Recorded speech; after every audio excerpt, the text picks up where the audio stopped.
해 바뀌면 대출 좀 풀리겠지. 2026년 1월 많은 분이 이런 기대를 안고 은행 문을 두드렸을 겁니다. 하지만 상담 창구에서 확인한 숫자는 예상과 달랐습니다. 주담대 상당 금리 6.24%, 한국은행 기준금리는 2.5%에 불과한데 대출 금리는 그 2배를 넘었습니다. 이 괴리는 단순히 은행의 수익 추구 때문일까요? 아닙니다. 여기엔 더 구조적이고 더 의도적인 설계가 숨어 있습니다. 지금 언론에서 말하는 연초대출 재개는 정상화가 아닙니다. 대출 쿼터는 늘었지만 문턱은 더 높아진 명백한 착시입니다. 은행 문은 열렸지만 이 정도 금리를 감당할 수 있는 사람만 들어오라며 진입 장벽을 높여놓은 사실상의 통행세 징수 구간이기 때문입니다. 정부와 은행은 가계부채 관리라는 명분 아래 위험가중치 상향과 총량 규제라는 이중제동을 걸었습니다. 이는 시장의 논리를 넘어선 인위적인 억제책입니다. 오늘 영상에서는 1월 대출 재개라는 착시 뒤에 숨겨진 정부와 은행의 진짜 계산법을 파헤칩니다. 그리고 5억 대출 시 월 100만 원의 이자 증가가 현실이 된 지금 우리가 어떤 방어 포지션을 취해야 하는지 팩트로 분석해드립니다. 먼저 현재 상황부터 냉정하게 직시해야 합니다. 2026년 1월 2일 기준 5대 시중은행의 주담대 금리 상단은 6.24%를 기록했습니다. 이는 2023년 12월 이후 약 2년 만에 가장 높은 수준입니다. 많은 분이 한국은행이 기준금리를 2.5%로 내렸는데 왜 대출금리는 오르냐고 반문합니다. 이유는 명확합니다. 대출금리의 실제 기준이 되는 시장금리가 기준금리와 정반대로 움직이는 디커플링 현상이 발생했기 때문입니다. 시장의 반응은 냉혹했습니다.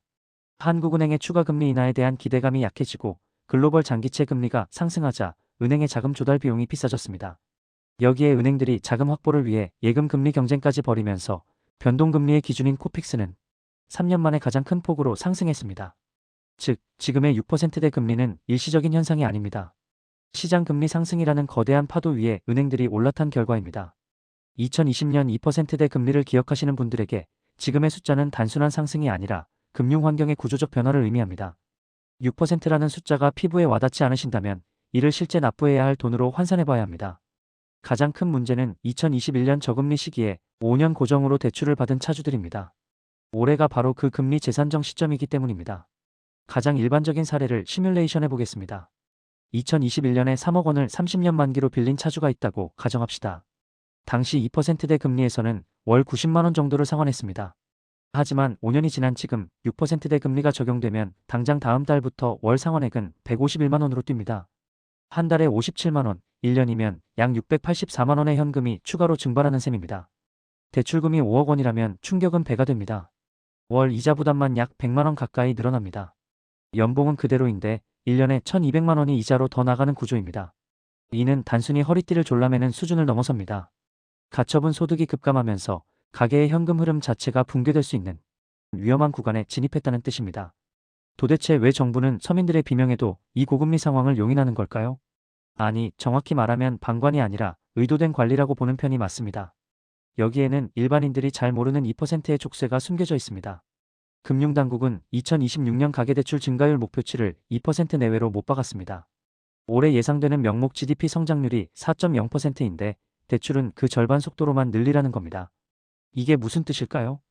경제 규모가 커져도 빚은 늘리지 말라는 강력한 디레버리징 주문입니다. 은행 입장에서 생각해봅시다. 대출해줄 수 있는 총량은 꽉 막혀 있는데 대출받겠다는 사람은 줄을 섰습니다. 은행이 수요를 조절하는 방법은 하나뿐입니다. 가상금리를 올려서 대출 문턱을 억지로 높이는 겁니다. 결국 지금의 고금리는 순수한 시장 논리가 아닙니다. 가계부채 총량 관리라는 정부의 정책 목표가 만들어낸 인위적인 가격표입니다.